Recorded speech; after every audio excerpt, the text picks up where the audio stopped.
Eu confesso que eu fiquei feliz quando descobri alguns dias atrás que a Apple TV Plus acaba de lançar Steve Martin, um documentário de 2 partes. Porque já faz algum tempo que eu sinto que o Martin é uma figura um tanto subestimada por muita gente hoje em dia. Para muitos ele é aquele cara que estrelou comédias divertidas do cinema e que agora tá com um programa novo no streaming. Mas quem se aprofunda na carreira completa do humorista sabe que ele é muito mais do que isso. Sabe que ele foi um dos comediantes mais inovadores de todos os tempos. E o fato dele ainda conseguir se manter até hoje como um dos humoristas mais aclamados em atividade, a ponto de justificar a criação de todo um documentário sobre a vida dele, só demonstra como Steve Martin é uma joia rara. Mas como ele conseguiu essa proeza de se manter tão popular, influente e relevante durante quase 50 anos? Bom, o documentário responde isso em grande parte. Mas esse especial também reflete a humildade do artista e, por isso, a minissérie não engrandece demais o seu biografado, preferindo usar uma abordagem mais intimista, focada nas memórias e nas emoções do astro. Então, se Steve Martin não vai se vangloriar, deixa que eu faço isso por ele, porque vale a pena complementar o novo documentário com ainda mais contexto para que a gente possa entender o que faz Steve Martin ser uma figura mais importante para a comédia do que muita gente imagina. Agora, vale o aviso, nesse vídeo aqui eu vou repassar por muitas histórias que são contadas pelo documentário para então complementá-las. Por isso, caso você não queira esses spoilers, entre aspas, e prefira descobrir a história de vida do Steve Martin em primeira mão, vale a pena você primeiro ver o documentário e depois voltar aqui para aí sim a gente expandir a conversa iniciada pelo especial. Caso contrário, continua aqui comigo, beleza? Então agora que o recado tá dado, vamos lá entender o que faz Steve Martin ser um tesouro da comédia há tanto tempo. Puppy Dog. O Martin deve ter sentido que a história de vida dele estava em boas mãos. Isso porque esse novo especial é dirigido por Morgan Neville, que foi o vencedor do Oscar de melhor documentário em longa-metragem em 2013 com A Um Passo do Estrelato. Além disso, ele também dirigiu o aclamado documentário sobre o apresentador de TV infantil Fred Rogers com Fred Rogers, o Padrinho da Criançada. E o diretor conta que foi dele a ideia de fazer um documentário sobre a vida de Steve Martin, algo que o humorista felizmente aceitou sem muita resistência, apesar de ser conhecido como um cara mais reservado. E com o relato que nasce dessa parceria, a gente percebe como o Steve Martin conseguiu se manter relevante por tanto tempo graças a 3 grandes truques. O primeiro truque de Steve Martin foi ser inovador, como vemos na primeira parte do documentário, focada em cobrir somente a carreira dele como comediante de stand-up. Para aqueles que, assim como eu, já tinham lido a ótima autobiografia que o Martin publicou em 2007 chamada Born Standing Up, essa primeira metade do documentário vai ser muito familiar, já que ambas as obras cobrem o mesmo período da carreira dele. Com a diferença de que agora as histórias contadas no livro ganham vida com vídeos e fotos de arquivo muito valiosos. E para quem gosta de estudar comédia, é fascinante ver o Martin destrinchar o que fez o estilo dele ser tão diferente nos anos 70. Com narração, ele relembra cada passo que ele deu para se destacar dos outros comediantes. E por mais que o documentário não se aprofunde muito na história do stand-up que veio antes do Steve Martin surgir, vale a pena a gente entender esse contexto. Antes do Martin, lá nos anos 50, o stand-up dos Estados Unidos era algo bem comportado, digamos assim. Com exceção de nomes mais rebeldes como Lenny Bruce, a maior parte dos humoristas de palco daquela época se focavam em falar de forma mais segura sobre a vida, o cotidiano, às vezes sobre celebridades. Mas nos anos 60 isso começou a mudar com os movimentos de contracultura instigados pela revolta contra a Guerra do Vietnã. Nessa era, nomes como o de Richard Pryor e o de George Carlin estouraram ao demonstrar a indignação política deles com duras críticas ao governo e à sociedade, sempre misturando isso com piadas poderosas. Mas aí veio Steve Martin com um foco totalmente diferente, o de ser esquisito. E, como ele detalha no documentário, ele fez isso unindo 2 paixões da juventude. O ilusionismo, que foi o primeiro fascínio dele na infância, e a filosofia, que foi o curso que ele fez na faculdade, acredite se quiser. Do ilusionismo, Steve Martin levou o apreço por objetos que o ajudassem a criar momentos de encanto no palco. E da filosofia veio a mentalidade de desconstrução. Pois, assim como a filosofia examina os nossos conhecimentos e desafia nossas preconcepções sobre tudo, o Martin quis reavaliar o jeito como as piadas eram contadas e ver se ele conseguia se rebelar contra as fórmulas, e assim recriar o humor do zero, a partir dos seus elementos mais essenciais. Foi assim que ele se recusou a usar a tradicional estrutura de piada que vai da premissa ao punchline, que é aquela sacada inesperada no final que arremata a brincadeira. O Martin achava que o punchline era um jeito muito seguro de indicar ao público quando eles deveriam rir.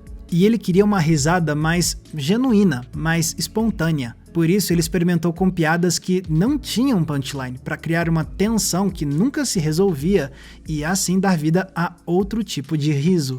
A partir daí, o Martin foi refinando o texto e a performance para criar momentos cada vez mais sem sentido. E assim, ele se tornou um pioneiro do humor absurdista nos Estados Unidos. Uma inovação que o documentário não exalta tanto. Como o Martin é uma figura que não gosta de ficar se engrandecendo, o especial nunca tenta pintar ele demais como uma figura pioneira e revolucionária, sendo que ele tem motivo de sobra para ser chamado disso, especialmente quando o assunto é a importância dele para a comédia nonsense.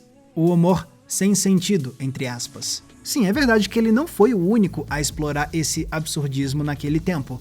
Na mesma época, comediantes de outros países estavam fazendo a mesma aposta, como os britânicos do grupo Monty Python. Mas enquanto esse absurdismo britânico ganhava força no rádio e na TV, o Martin levou esse humor nonsense pro stand-up, de um jeito que nenhum outro comediante de sucesso nos Estados Unidos estava fazendo. Junte isso a uma destreza pro humor físico e você tinha um artista que parecia estranho para a época. Não à toa, Martin passou vários anos apostando nesse estilo, sem nunca deslanchar de verdade. Mas isso era porque o público precisou ir se ajustando lentamente ao jeito dele de fazer comédia. Até que chegou um ponto em que o Martin já tinha experiência o suficiente para ser chamado para o novo programa de humor do momento, o Saturday Night Live.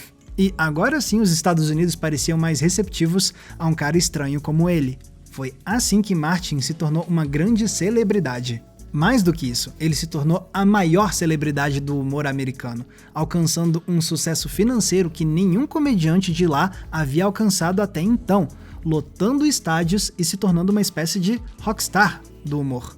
Então, só com essa primeira parte da carreira, o Steve Martin já deixou legado suficiente para fazer ele entrar para a história, ainda que o documentário não se debruce demais sobre esse impacto causado pelo artista. Sendo que isso merece destaque. Com seu absurdismo, o Martin desconstruiu e subverteu a comédia, ajudando a popularizar o humor nonsense e influenciando incontáveis humoristas das décadas seguintes a fazer o mesmo e ir além do que ele fez. O estilo dele foi tão inovador que a história do stand-up pode ser facilmente dividida entre antes e depois de Steve Martin. Uma frase que você não vai ouvir sendo dita no documentário. E se isso não bastasse, ele ainda revolucionou a indústria do humor, demonstrando que comediantes poderiam ser algumas das celebridades mais ricas e adoradas do país. Se hoje tem humoristas que constroem impérios e fazem apresentações extremamente lucrativas, lotadas e com alto nível de produção, é porque o Steve Martin demonstrou lá atrás que o mundo do stand-up poderia ser muito mais rentável e grandioso do que se imaginava até então. Mas parece que ser inovador não foi suficiente para o Martin. E aí entra o segundo truque por trás da longevidade da carreira dele: a reinvenção. Porque o cara chocou muita gente quando ele anunciou, no auge do sucesso nos palcos, que ele estava encerrando a carreira no stand-up. Estando na crista da onda, ele tinha tudo para seguir surfando nela e ficar mais uns bons anos nesse métier. Mas, em vez disso, o Martin sentiu que tinha esgotado seu potencial criativo no stand-up e, por isso, ele partiu para o próximo desafio: ser astro de cinema. E foi isso que ele fez durante os próximos 30 anos, atuando e roteirizando várias comédias que o tornaram ainda mais famoso. Agora, graças ao cinema, o Martin era também uma celebridade internacional. Não que tenha sido sucesso atrás de sucesso. Enquanto alguns desses filmes se saíam bem, outros eram detonados pelos críticos. E no meio disso tudo, o Martin tentava se encontrar como artista de cinema, indo de comédias mais pastelão, passando por mesclas de humor com romance, às vezes até mesmo arriscando um musical ou então um suspense. o que demonstra como durante alguns anos ele ainda teve um espírito experimental e aventureiro que tinha sobrevivido dos tempos de subversão do stand-up. Mas, como a gente vê na segunda parte do documentário, as críticas negativas que vinham com alguns desses experimentos pesaram na mente do comediante. E assim fica a impressão de que cada vez mais ele foi se limitando somente a filmes de comédia, muitas das quais não tinham o mesmo ar subversivo do estilo que fez ele famoso no stand-up. O que não deixa de parecer uma pena para quem tinha visto o poder criativo do Martin quando ele tentava ideias novas de forma mais autoral. E pouco a pouco o Martin foi se afastando dos filmes, ainda que o documentário não diga isso explicitamente. Basta olhar para a filmografia dele que a gente percebe que nos anos 2010 o Martin tem poucos créditos de atuação. E esses poucos trabalhos ainda foram com papéis secundários, como coadjuvante ou então narrador, ao invés dele ser a grande estrela do momento como tinha sido durante tantos anos. Realmente parecia que ele estava pronto para uma segunda aposentadoria, só que agora não dos palcos, mas sim das telas. O que foi meio verdade. Ele só trocou um tipo de tela por outro.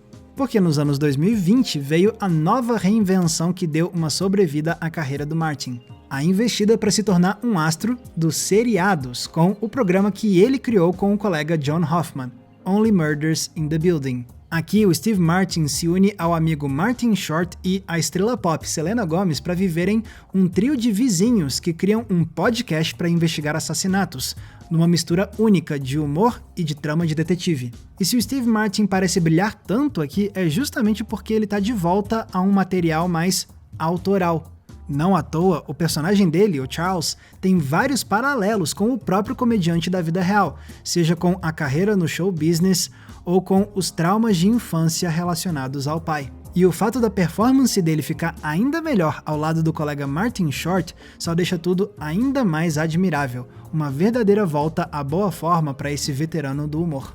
E não sou só eu dizendo isso, porque Only Murders in the Building é considerada por muitos críticos como uma das melhores séries americanas da atualidade, comprovando que Martin ainda é capaz de criar obras esplêndidas mesmo depois de tantas décadas em atividade. Mrs. Gambolini, why the f am I dead? E agora chegamos ao terceiro grande truque que deixou Steve Martin se manter por tanto tempo com tanto prestígio: o controle que ele manteve da própria imagem pública. Como demonstra a segunda parte do documentário, o Martin sempre fez questão de manter a vida pessoal mais reservada. Até porque a gente vê como ele sempre foi uma figura solitária, que passou anos fazendo turnês sozinho e que sempre sentiu uma enorme desconexão afetiva com a própria família, em especial com o pai dele, que nunca aprovava nada que o Martin fazia, não importa quanto sucesso ele conquistasse.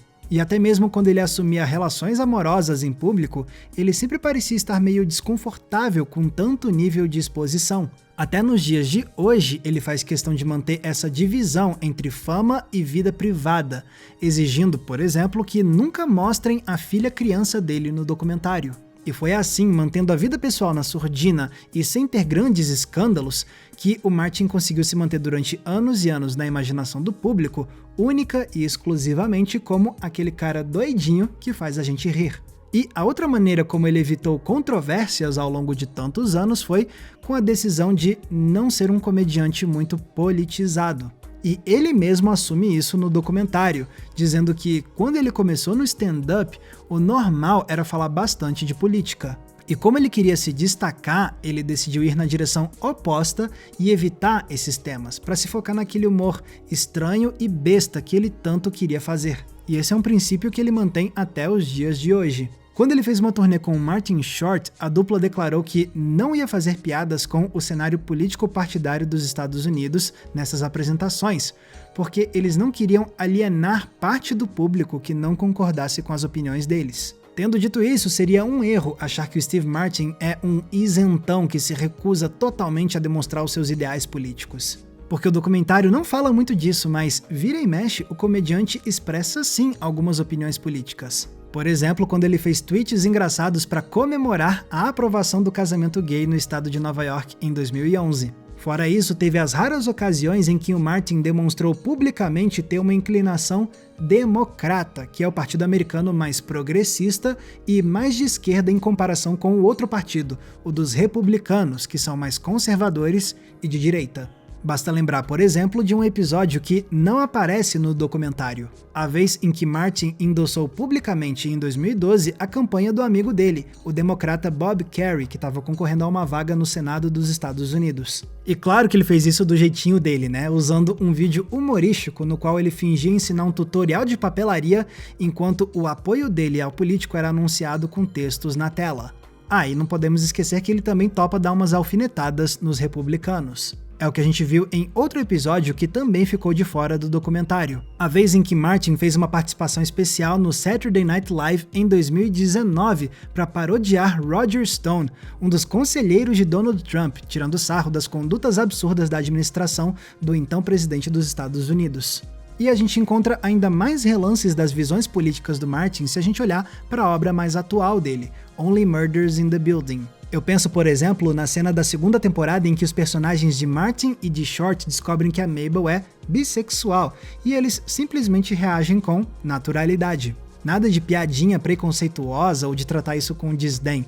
É só uma surpresa momentânea, depois aceitação e pronto, bola pra frente. É algo discreto, mas que revela como Martin enxerga a importância de ser aliado da comunidade LGBTQIA+.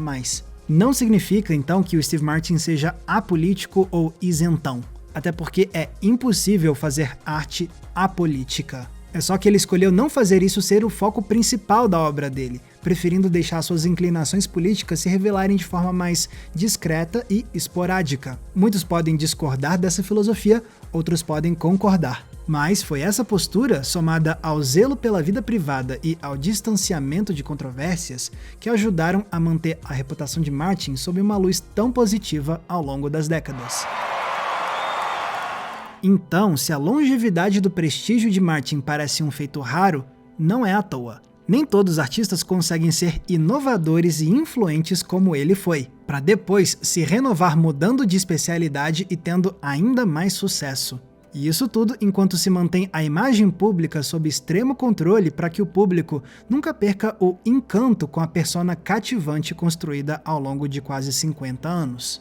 É algo que parece ainda mais difícil de se fazer quando a gente lembra como muitos outros comediantes veteranos ou foram sumindo e caindo no esquecimento, ou encontrando nas controvérsias e nas polêmicas a única maneira de se manterem relevantes nos dias atuais, muitas vezes arruinando as próprias reputações nesse processo. Realmente são poucos os capazes de passar tanto tempo na ativa com tanta qualidade como Steve Martin.